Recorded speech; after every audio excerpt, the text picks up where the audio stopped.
Washington, D.C., one funding issue on tap after Congress returns from spring break next week is funding for a Rota National Park study. Our Channel 2 Washington correspondent Matt Kay reports. President Obama requested funding for a Rota National Park study in his FY16 Interior Department budget to Congress.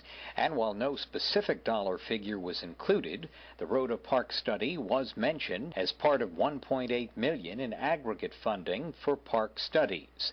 Congressman Gregorio Sablan, who pushed legislation through Congress to authorize the study, expected it would take at least a couple of years before the park study for Rota would show up in the president's budget.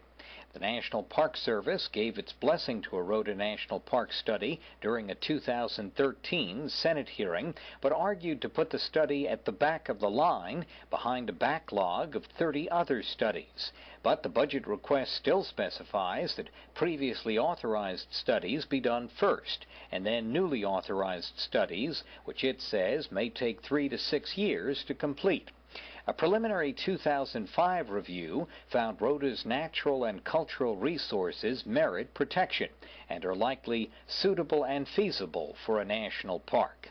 Kilili Rota Parks bills passed the House 3 times, but were held up in the Senate until a long-sought deal was reached on a package of lands bills.